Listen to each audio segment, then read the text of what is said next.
चलिए अब अपनी अगली खबर का हम यहाँ रुख कर लेते हैं। कोयला तस्करी मामले में प्रवर्तन निदेशालय ने ममता बनर्जी के भतीजे अभिषेक बनर्जी और उनकी पत्नी रुजिरा बनर्जी को समन भेजा है। इसके अलावा बंगाल सीआईडी के एडीजी ज्ञानवंत सिंह और ममता बनर्जी के भतीजे अभिषेक बनर्जी के वकील संजय बासु को भी समन भेजा गया है। टीएमसी नेता अभिषेक बनर्जी को जांच में शामिल होने के लिए 6 सितंबर को बुलाया गया है, जबकि उनकी पत्नी रुजिरा को भी पेश होने के लिए कहा गया है। ईडी ने कथित तौर पर पाया था कि अभिषेक बनर्जी और उनके परिवार के साथ संबंध रखने वाली 2 कंपनियां leaps and brown private limited और leaps and bound management services LLP को लगभग 4.5 करोड़ रुपए प्रोटेक्शन फंड के तौर पर मिले थे। यह पैसा एक कंस्ट्रक्शन कंपनी के जरिए उन आरोपियों ने दिए थे जिनकी कोयला तस्करी मामले में जांच चल रही है। अभिषेक बनर्जी के पिता Amit Banerjee lips and bound private limited के निदेशकों में से एक हैं, जबकि उनकी पत्नी रुजिरा अमित बनर्जी के साथ Leap and bound management services limited की निदेशक हैं। ईडी के अधिकारियों ने यह बताया है कि अवैध कोयला खनन मामले में मनी लॉन्ड्रिंग में शामिल भ्रष्ट नेताओं ने बड़ी साजिश के तहत फर्जी करार कर अलग अलग व्यापारियों से फंड एकत्रित किए थे। ईडी ने दावा किया है कि जांच में यह बात सामने आई थी कि कोयला तस्करी मामले में मुख्य आरोपी अनूप मांझी ने एक शख्स के हाथों गिरफ्तार पुलिस इंस्पेक्टर अशोक मिश्रा को मार्च 2020 से पैसा देने के लिए कहा था। मार्च 2020 से कथित तौर पर प्रतिदिन कार्टन में करोड़ों रुपए पैक कर अशोक मिश्रा तक पहुंचाए जाते थे।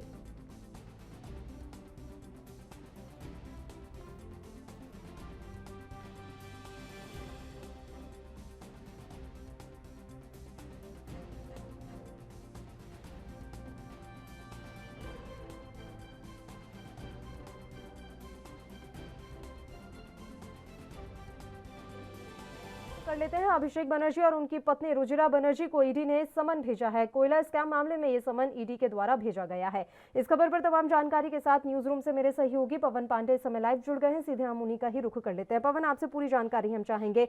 अभिषेक बनर्जी और उनकी पत्नी रुजिरा बनर्जी को जो है समन ईडी के द्वारा भेजा गया है। हालांकि ममता बनर्जी कह रही है कि सरकार जो है इन केंद्रीय जांच एजेंसियों का दुरुपयोग कर रही है, जानबूझकर उनके भतीजे को फंसाया जा रहा है। पवन, देखिए पल्लवी जी, ये आरोप जो ममता बनर्जी की तरफ से लगाए गए हैं ये तो अब आम हो गए हैं। और न सिर्फ ममता बनर्जी, किसी भी विपक्षी पार्टी की तरफ से जब कोई आरोप लगाया जाता है तो यही कहा जाता है कि पॉलिटिकल वेंडेटा, राजनीतिक प्रतिशोध की वजह से ये कार्रवाई हो रही है। लेकिन उससे पहले तमाम रैलियों में जब आरोप प्रत्यारोप का दौर होता है तो उस वक्त कहा जाता है कि अगर जिन आरोपों में कोई दम है तो उसके ऊपर कार्रवाई की जाए, गिरफ्तारी की जाए। जब गिरफ्तारी या फिर कोई कार्रवाई होती है तो फिर पार्टियों की तरफ से यही कहा जाता है, जिन राज्यों में बीजेपी की सरकारें हैं उनके ऊपर कोई, उनके नेताओं पर कोई कार्रवाई होती है तो फिर वो विपक्षी जो सत्ता में उस समय आसीन पार्टी होती है उसके ऊपर ये लेते हैं। ये राजनीतिक जगत में इस तरीके की जो कार्रवाई होती है तो आरोप यही रहते हैं, बस लोग बदल जाते हैं।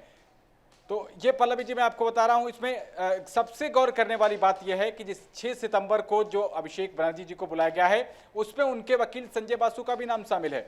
ये एक बड़ी गौर करने वाली बात है कि जो व्यक्ति उनकी वकालत कर रहा है उसको भी नोटिस पहुंचा है। साथ ही इसका एक राजनीतिक पहलू और भी है। अभी आपने कुछ दिनों पहले देखा होगा कि त्रिपुरा में, जहां पर आगे आने वाले वर्षों में चुनाव है, वहां पर टीएमसी ने अपनी जड़ें जमानी शुरू कर दी हैं। त्रिपुरा से जो बीजेपी के 3 विधायक हैं वो भी हाल ही में कोलकाता पहुंचे थे और बताया जा रहा है कि बीजेपी से अभी बहुत जल्दी ही टीएमसी में वापस शामिल हुए मुकुल राय के उनसे संपर्क हैं। तो कहीं ना कहीं अगर ये देखा जाए कि इसमें राजनीतिक कोई एंगल है तो ये एक राजनीतिक एंगल हो सकता है, क्योंकि पश्चिम बंगाल में तो चुनाव हो चुके, जो कुछ होना था वहां की जनता ने संदेश दे दिया। वहां का जनादेश पहले से भी मजबूत स्थिति में लेकर ममता बनर्जी को सामने लाया।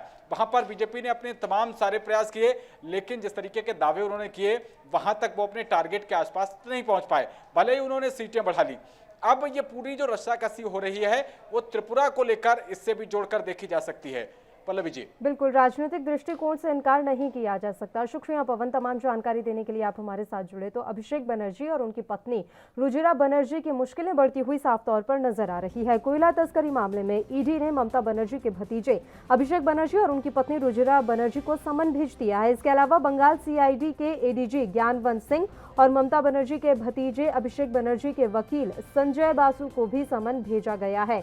टीएमसी नेता अभिषेक बनर्जी को जांच में शामिल होने के लिए 6 सितंबर को बुलाया गया है। आपको बता दें कि ईडी ने कथित तौर पर पाया था कि अभिषेक बनर्जी और उनके परिवार के साथ संबंध रखने वाली 2 कंपनियां leaps and bound private limited और leaps and bound management services LLP को लगभग 4.5 करोड़ रुपए प्रोटेक्शन फंड के तौर पर मिले थे। यह पैसा एक कंस्ट्रक्शन कंपनी के जरिए उन आरोपियों ने दिए थे जिनकी कोयला तस्करी मामले में जांच चल रही है। यानी कि कोयला तस्करी मामले में अब कथित तौर पर खुलकर नाम सामने आ रहा है अभिषेक बनर्जी और उनकी पत्नी रुजिरा बनर्जी का। ईडी के अधिकारियों ने जानकारी देते हुए ये भी कहा है कि अवैध कोयला खनन मामले में मनी लॉन्ड्रिंग में शामिल भ्रष्ट नेताओं ने बड़ी साजिश के तहत फर्जी करार कर अलग अलग व्यापारियों से फंड एकत्रित किए थे। ईडी ने दावा किया है कि जांच में यह बात सामने आई थी कि कोयला तस्करी मामले में मुख्य आरोपी अनूप माझी ने एक शख्स के हाथों गिरफ्तार पुलिस इंस्पेक्टर अशोक मिश्रा को मार्च 2020 से पैसा देने के लिए कहा था। मार्च 2020 से कथित तौर पर प्रतिदिन कार्टन में करोड़ों रुपए पैक कर अशोक मिश्रा तक पहुंचाए जाते थे। तो अब यहां पर अभिषेक बनर्जी और उनकी पत्नी रुजिरा बनर्जी की मुश्किलें बढ़ती हुई नजर आ रही हैं। हालांकि दोनों को ही पेश करने के लिए कहा गया है। अब ये देखने वाली बात रहेगी कि दोनों ही जो है पेश होते हैं या नहीं, या फिर ईडी की इस कार्रवाई से दोनों कब तक बचते हैं। बड़ी बात यहां पर यह भी है कि अभिषेक बनर्जी के वकील संजय बासु को भी ईडी के द्वारा समन भेजा गया है।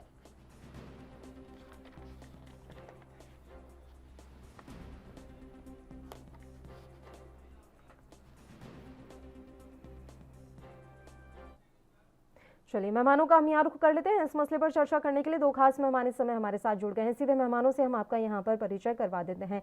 भारतीय जनता पार्टी के प्रवक्ता इस समय हमारे साथ जुड़े हुए हैं विमल सिंह जी। इनके अलावा कंचन कुमारी जी भी हमारे साथ जुड़ गई हैं। आप अध्यक्ष हैं महिला विंग TMC की। आप दोनों ही मेहमानों का स्वागत है ANB न्यूज पर। विमल सिंह जी, शुरुआत आपके साथ करना चाहेंगे। अभिषेक बनर्जी और उनकी पत्नी रुजिरा बनर्जी को आज ईडी ने समन क्या भेजा? एक बार फिर से केंद्र की मोदी सरकार पर आरोपों की झड़ी लगना शुरू हो गया। समन उनको गया है, लेकिन कहा यह जा रहा है कि आपके इशारों पर ये सारी चीजें हो रही है। ममता बनर्जी भड़क गई हैं। वे कह रही हैं कि केंद्रीय जांच एजेंसियों का अच्छे से दुरुपयोग कर रहे हैं आप। देखिए पल्लवी जी, मैं आपको बता दूं कि ममता बनर्जी जी का भड़कना ये पहली बार नहीं है। हमेशा से ऐसा हुआ है कि ममता बनर्जी भड़कती आ रही है। मां माटी मानुष का नाम पर जो है इन्होंने चुनाव लड़ा, अपना मोटो दिया। और आज देखिए बंगाल में हमारी जो माताएं हैं, हमारी बहनें हैं, उनके साथ जितना अत्याचार किया जा रहा है। NCRB की रिपोर्ट में जो है अत्याचार के मामलों में, अपराध के मामलों में महिलाओं के साथ बंगाल नंबर 1 पे है। मानुष को आपने देख ही लिया। भारतीय जनता पार्टी चुनाव के बाद आपने देखा कि भारतीय जनता पार्टी के कार्यकर्ताओं को किस तरीके से मारा जा रहा है। और माटी जो बंगाल की स्मिता है, अभिषेक बनर्जी जैसे लोग जो है बंगाल की स्मिता को बेच रहे हैं 20,000 करोड़ रुपए में। देखिए ये आज का मामला नहीं है, ये 2018, मैं सबसे पहले 2018 में जाऊंगा जी। 3 नवंबर 2018 में जो है एक चैट जो है वो CBI के पास आई थी। उस चैट में ये था कि जो नरूला बनर्जी है, अभिषेक बनर्जी जी की पत्नी, उनका एक चैट वायरल हुआ था जिसमें उन्होंने जो है अपना जो है अकाउंट डिटेल और पैसे की डिमांड उस चैट में उन्होंने भेजा था, जो CBI के हाथ में लगी थी। दूसरी बात मैं बता देना चाहता हूं, एक स्टेटमेंट पढ़ना चाहता हूं। इस जो कोयला घोटाला हुआ है, इसमें 2 लोग जो है मुख्य रूप से गुनहगार हैं। एक जो है विनय मिश्रा है और दूसरा जो है अनूप माझी है। अनूप माझी का स्टेटमेंट पढ़ के मैं आपको सुना दे रहा हूं। Maji had reportedly confessed to the authorities that he had been wrongly making payment to the politician in West Bengal for the last 20 years, so that operation would conduct without any hindrance. उनका कहना यह था कि 20 वर्षों से जो है बंगाल के जो नेता है, जैसे अभिषेक बनर्जी हो गए और भी कई उसमें जो है राजनेता जो है शामिल है बंगाल के, उनको नियमित रूप से जो है भुगतान करते आ रहे हैं। वो इसलिए किया जा रहा है कि किसी प्रकार का कोई बाधा उत्पन्न ना हो ऑपरेशन में। ठीक ठीक ठीक, ये इनका स्टेटमेंट था। मैं ये कहना चाहता हूं कि ये ममता बनर्जी जी वही हैं कि जो CBI को अपने पुलिस द्वारा, वहां बंगाल में पुलिस का जो दुरुपयोग किया जाता है सोशल एक्टिविटीज के रूप में, जो है बंगाल की पुलिस का एक्टिविटी वहां पे इस्तेमाल किया जाता है। तोलाबाजी तुष्टीकरण की राजनीति करते आ रही है माननीय ममता बनर्जी जी, जो मुख्यमंत्री है बंगाल की, तानाशाही की राजनीति करते आ रही है।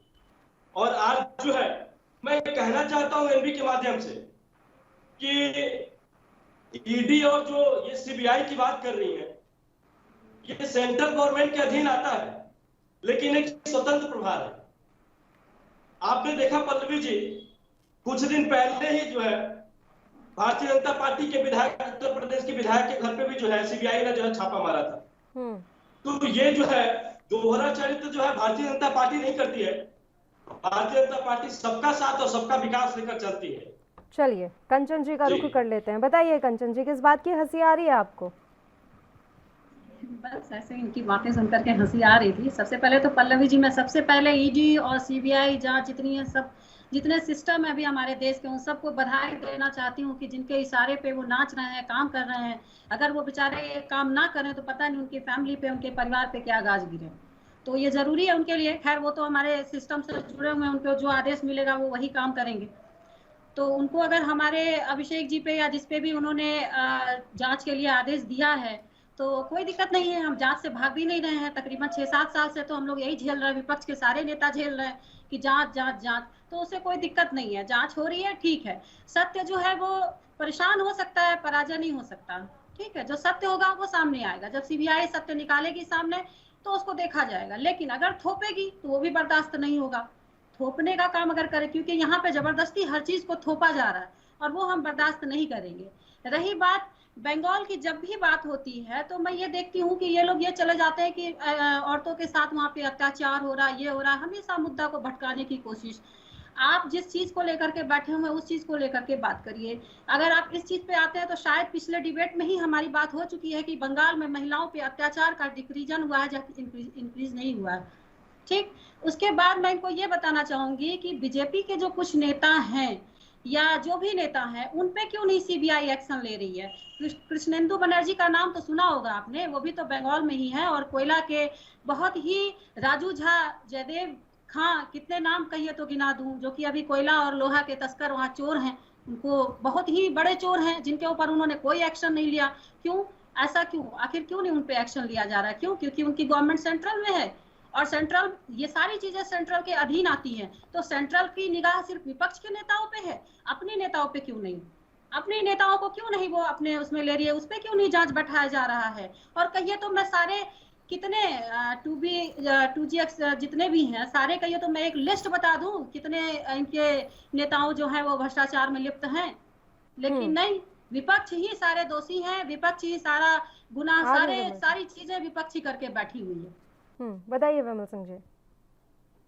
देखिए, इन्होंने कहा कि भारतीय जनता पार्टी जो है टीएमसी के नेताओं के पीछे पड़ी हुई है, सेंट्रल गवर्नमेंट जो है इनके पीछे पड़ी हुई है। मैं इनको बता देना चाहता हूं कि ये वही तानाशाही मुख्यमंत्री हैं जिन्होंने जो है सीबीआई के अधिकारियों को वहां पे अरेस्ट करवा दिया था। तानाशाही आप किस बिना पे कह देंगे? आपको किसने हक दिया तानाशाह कहने का? तानाशाह तो हम भी बीजेपी को कहेंगे ना कि अपने उंगली पे नचा रही है, कानून को अनसुरक्षित किया है, कानून की आंखों पे पट्टी बांध दिया, सच का पट्टी बांध दिया। अभी तक तो कपड़े का बंधा था, अब काट का बंध गया। देखिए, आप बिना वजह का अगर आरोप लगाएंगे तो भी बर्दाश्त नहीं होगा। नहीं होता है आपके मामले में। डिबेट किस तरीके से होता है? आप गलत तानाशाह आप कह रहे हैं तो तानाशाह हम भी कह सकते हैं। आप अपने नेताओं को क्यों नहीं आप घसीट रहे हो? अपने जीप सीबीआई जांच क्यों नहीं लगा रहे हो? सिंह को बोला है बोलने के लिए। चलिए बताइए विमल सिंह की बात को सुन। देखिए, मैं आपको बता देना चाहता हूँ, बहुत अच्छा इन्होंने नारा दिया था, खेला होवे बंगाल की जनता को। खेला हो ही रहा है, खेला तो कर ही रहे हैं, उससे क्यों परेशान हो रहे हैं आप? नारा दे रही है, खेला के जाल में आप फंसते जा रहे हैं। लगा करके बंगाल के बड़े बड़े जो है आपके नेता है वो खेला कर रहे हैं बंगाल के अंदर। 20,000 करोड़ का घोटाला जो है बंगाल में कोयला। नहीं, उन्होंने भी तो एक नाम लिया ना, उन्होंने भी तो एक नाम लिया ना, जो कोयला घोटाले में उनका भी नाम आया। उन पर क्यों नहीं कार्रवाई हो रही? विमल जी, कंचन जी ने जो बात कही उन पर क्यों नहीं कार्रवाई हुई? कृष्णेंदु जी का नाम लिया कंचन जी के द्वारा, उस पर क्यों नहीं कुछ कहा? नाम भी नहीं जानते होंगे, उनका नाम भी नहीं पता होगा इनको, आका साहब ने बताया ही नहीं होगा इनको नाम। सुनिए कंचन जी, आपके नाम लेने से और मेरे नाम लेने से अगर जो है पल्लवी जी के ऊपर भी आरोप लगे तो ये कहना सही नहीं। आप देख सकते हैं किस तरीके से पल्लवी जी को किसने क्या आरोप लगाया? नेरुला बनर्जी का आपने देखा किस तरीके से चैट वायरल हुआ है। उस चैट में पैसे की लेन देन की उन्होंने बात की है। इसके साथ साथ अपना अकाउंट डिटेल उन्होंने शेयर किया है। माझी ने नाम भी बताया। इसके साथ साथ जो अभिषेक बनर्जी के काफी करीबी मित्र है जिनका नाम विनय मिश्रा है, वो 2020 से फरार चल रहे हैं, जो टीएमसी के सदस्य भी हैं, 2020 से फरार चल रहे हैं। और ये विनय मिश्रा जी और अभिषेक बनर्जी जी काफी बार जो है बाहरी टूर पर जा चुके हैं, काफी बार जो है ये लोग फॉरेन का टूर जो है साथ में ले चुके हैं। मैं ये कहना चाहूंगा कि जांच हो रही है तो जांच से प्रॉब्लम क्या है? नहीं, प्रॉब्लम तो कुछ है नहीं। वो कहाँ कह रही है प्रॉब्लम है? वो तो कह रही है कि जांच तो चली रही है, चलने दीजिए। नहीं कहा कि सबसे परेशान हो सकता है, पराजय नहीं ठीक हो है सकता। कंचन जी देखिए, पश्चिम बंगाल का चुनाव तो खत्म हो चुका है। कंचन जी, पश्चिम बंगाल का चुनाव तो खत्म हो चुका है। जनता का जनादेश क्या रहा वो सब ने देखा। तो अब क्या हम इसे त्रिपुरा के चुनाव से जोड़कर देख लें, क्योंकि अब आप बड़े एक्टिव हो रहे हैं त्रिपुरा में, तो क्या सीधे सीधे यहाँ परेशान करने की कोशिश की जा रही है? त्रिपुरा चुनावों को कैसे प्रभावित किया जाए? कोशिश की जा रही है, बिल्कुल परेशान करने की कोशिश की जा रही है, लेकिन हम भी इनके साथ खेला ही खेल रहे हैं, कोई दिक्कत नहीं है। ये जितना परेशान करना चाहते हैं क्योंकि सत्य परेशान हो सकता है, पराजय नहीं। और सत्य को सच जितना आज सीबीआई जांच तो चली रही है कंचन जी, ये तो ईडी ने समन भेजा है, ये तो ईडी ने समन भेजा है। ईडी और सीबीआई मैं दोनों को कह रही हूँ, ईडी और सीबीआई दोनों आज के डेट में बहुत ज्यादा एक्टिव है, वो भी विपक्ष के नेताओं पे, अपने नेताओं पे मैंने भी नाम लिया है, ये क्यों नहीं उसकी जानकारी रखे हुए हैं? बताएं, उनकी जिम्मेदारी कौन लेगा? अच्छा, एक एक करके बात करेंगे। और सबसे बड़ी बात, भाजपा चुनाव भी लड़ती है, भ्रष्टाचारियों को भाजपा चुनाव भी लड़ा रही है बंगाल में। क्यों? अपने तो क्योंकि आप क्या उसमें आ गए तो उनकी दामन साफ हो गया, और किसी टीएमसी में चले गए तो दामन उनका खराब हो गया। क्यों? ऐसा नहीं होना चाहिए। आप अगर सेंट्रल में हैं तो आपको सबके ऊपर ध्यान देना चाहिए। ऐसा थोड़ी होता है कि बस टीएमसी के, क्योंकि आपको डर है कि कहीं आपके साथ खेला ना हो जाए, और खेला तो हो ही रहा है। कौन सा खेला चल रहा है? ये कौन सा खेला चल रहा है? आप 15 मिनट में 20 बार बोल गई हैं खेला खेला खेला। मैं जानना चाहती हूँ कौन सा खेला यहाँ पर चल रहा है? अगर सीबीआई और ईडी किसी मामले में जांच कर रहे हैं तो वो खेला हो गया। ये खेला करने की कोशिश कर रहे हैं, लेकिन हम खेला कर रहे हैं। एक्चुअली में ये चुनाव खेला हो भी नारा तो आप ही ने दिया था, तो वो कहाँ से कोशिश कर रहे हैं? स्टेट में हर स्टेट में ये जीतने की कोशिश कर रहे हैं कि बस हमें चुनाव जीतना है। उस चुनाव जीतने के लिए अपनी सारी रणनीति, सब कुछ विपक्ष के ऊपर जितने दांव पेच जो भी हो, ये सारी चीजें फेंक रहे हैं। उसका जवाब देने में हम खेला कर रहे हैं। मैं ये चीज कहना चाह रही हूँ। देखिए पल्लवी जी, इन्होंने जो है डिबेट पे, ये आधा घंटे की डिबेट पे कम से कम 50 बार इन्होंने खेला खेला खेला का नाम लिया है। तो आप भी तो 50 बार ये कह चुके हैं कि बंगाल में ये होता है वो होता है, आपको क्यों परेशानी हो रही है? खेला शब्द से आपको परेशानी क्यों हो रही है? अधिकार है खेला करने का, लेकिन जो खेला बंगाल की जनता, हमारी जो ईश्वर रूपी जो जनता है इसके साथ कर रही है, वो बहुत गलत है। इसलिए चीज आपको मैं बता देना चाहता हूँ, बार बार कह रही है। सुनिए कंचन जी, ऐसे डिबेट नहीं होता है, डिबेट को खराब मत कीजिए। डिबेट आप मुझे मत सिखाइए, आप अपनी बात रखिए। देखिए जो मैंने नाम बोला बात आप हमारी बात हमें रखने को दीजिए ना। कृष्णेंदु बनर्जी, राजू झा, आप इस डिबेट में खेला मत करिए ना, आप इस डिबेट में खेला मत करिए। आपका खेला देखने के लिए हम नहीं बैठे हुए। सुन लीजिए, मुद्दे पे बात कीजिए, मुद्दे पे बात कीजिए, डिबेट को खराब मत कीजिए। हमें भी जनता को बताने दीजिए। आप 7 साल से चिल्ला चिल्ला के बोली तो रहे हैं कि सब यहाँ आतंकवादी और सब यहाँ पे गुंडा है, तो हमको भी तो बताने दीजिए कितने चोर बैठे हुए हैं बीजेपी में। हमें भी तो बताने दीजिए। आप हमें कहना चाहता हूँ ना, जितने घुसपैठिए आपने पाल रखे हैं ना, जितने गुंडे अपने बांग्लादेश से लगा के पाल रखे हैं, आपने देखा। देखिए पल्लवी जी, ये विमल सिंह का बच्चा नहीं है। ये आपने देखा किस तरीके से इलेक्शन के बाद भारतीय जनता पार्टी के कार्यकर्ताओं को मार दिया गया, वहाँ महिलाओं के साथ दुराचार किया गया। मैं ये कहना चाहता हूँ, मैं कहना चाहता हूँ भारतीय जनता पार्टी के कार्यालय को जला दिया गया। किसके इशारे से घुसपैठिए? हमारे इशारे से। दूसरी बात आप जो बार बार कर रही है कि हम इलेक्शन जो है हथियाना चाहते हैं, हम जो है हर राज्यों में चुनाव जीतना चाहते हैं, तो भारतीय जनता पार्टी जो है चुनाव लड़ती है तो भारतीय जनता पार्टी के लिए वोट भारतीय जनता पार्टी नहीं मांगती है। वो जो हमारी ईश्वर रूपी जो जनता है, उस राज्य की ईश्वर रूपी जनता हमें जो है वोट करती है। 370